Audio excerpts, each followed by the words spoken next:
भारत से बाहर रहने वाले लाखों इंडियंस के लिए बैंकिंग और पेमेंट्स का तरीका तेजी से बदल रहा है। अब बात सिर्फ एनआरई या एनआरओ अकाउंट तक लिमिटेड नहीं है, बल्कि अब इंडिया में ऐसा सिस्टम तैयार हो रहा है जहां एक एनआरआई सीधे यूएस डॉलर में पैसा होल्ड भी कर सकता है, स्पेंड भी कर सकता है और इंटरनेशनल ट्रांजैक्शंस में बार बार करेंसी कन्वर्जन चार्जेस भी अवॉइड कर सकता है। इसी डायरेक्शन में अब एक बड़ा अपडेट आया है जहां गिफ्ट सिटी के through USD debit card launch किया गया है। इस वीडियो में आज हम समझेंगे नया कार्ड आखिर है क्या, ये कैसे काम करेगा, कौन लोग इसे इस्तेमाल कर पाएंगे, इसमें रूल्स क्या हैं, एनआरआई को इससे फायदा कैसे हो सकता है और किन बातों का ध्यान रखना बहुत जरूरी है। तो चलिए फिर जल्दी से वीडियो को शुरू करते हैं। हाय, मेरा नाम है वर्षा दुबे और आप मुझे देख रहे हैं एनबीटी टेक एड पर। सबसे पहले समझिए कि ये कोई नॉर्मल इंडियन डेबिट कार्ड नहीं है। ये एक यूएसडी डिनोमिनेटेड डेबिट कार्ड है, यानी सीधे यूएस डॉलर बैलेंस से लिंक्ड रहेगा। रिपोर्ट के मुताबिक ये कार्ड गिफ्ट सिटी में मौजूद इंटरनेशनल बैंकिंग यूनिट के थ्रू लॉन्च किया गया है और इसे खास तौर पर एनआरआई कस्टमर्स के लिए बनाया गया है। इसका सबसे बड़ा डिफरेंस यही है कि इसमें ट्रांजैक्शन करते समय बार बार रुपए में कन्वर्जन की जरूरत नहीं पड़ती। आमतौर पर जब कोई एनआरआई अपने इंडियन एनआरई या एनआरओ डेबिट कार्ड से यूएस या किसी दूसरे देश में पेमेंट करता है तो बैंक करेंसी कन्वर्जन, मार्कअप और टैक्सेस चार्ज करता है। लेकिन इस नए सिस्टम में खर्च सीधे डॉलर बैलेंस से होगा, इसलिए कन्वर्जन लेयर कम हो जाती है। अब यहाँ गिफ्ट सिटी को समझना भी बहुत जरूरी है।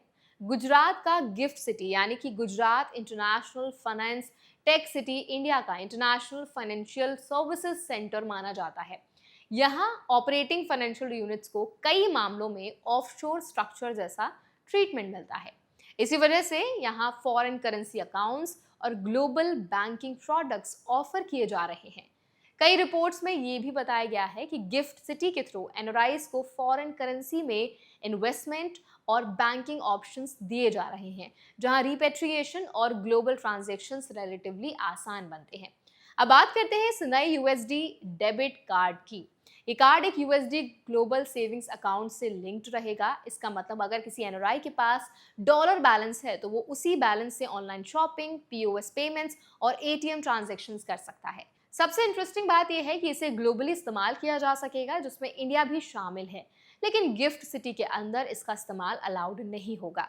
यानी एक एनआरआई अगर यूएस, यूएई, कनाडा या इंडिया में ट्रैवल कर रहा है तो वो इसी डॉलर लिंक्ड कार्ड से पेमेंट कर सकता है। अब यहाँ एक प्रैक्टिकल एग्जाम्पल समझिए। नॉर्मली अगर कोई एनआरआई यूएस में $1000 स्पेंड करता है इंडियन डेबिट कार्ड से, तो कन्वर्जन, मार्कअप, फॉरेक्स चार्जेस और जीएसटी मिलाकर अमाउंट बढ़ सकता है।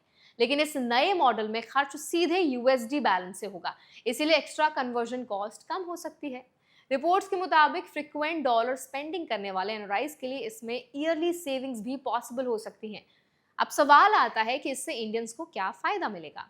सबसे बड़ा फायदा कन्वीनियंस और कॉस्ट सेविंग का बताया जा रहा है। बहुत सारे इंडियंस यूएस, यूएई, यूके और कनाडा में रहते हैं और उनकी अर्निंग्स डॉलर या फॉरेन करेंसी में होती है। ऐसे में बार बार आईएनआर कन्वर्जन करने की जरूरत कम हो सकती है। दूसरा फायदा यह है कि ग्लोबल पेमेंट्स कंपैरेटिवली स्मूदर हो सकते हैं।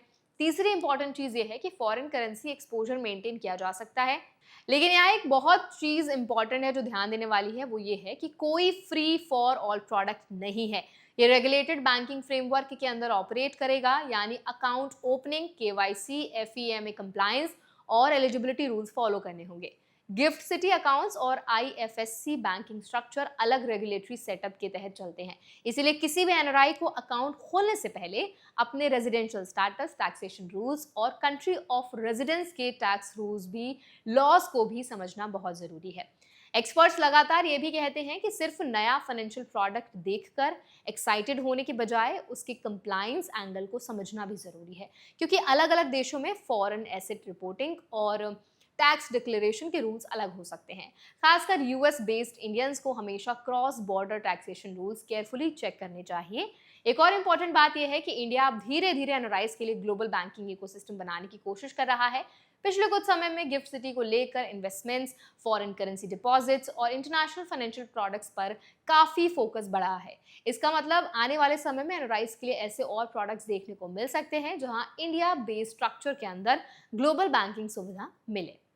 तो आई होप ये वीडियो आपके लिए हेल्पफुल रहा होगा। अगर ये वीडियो आपको पसंद आया हो तो इसको लाइक करें, शेयर करें, कमेंट्स भी करें।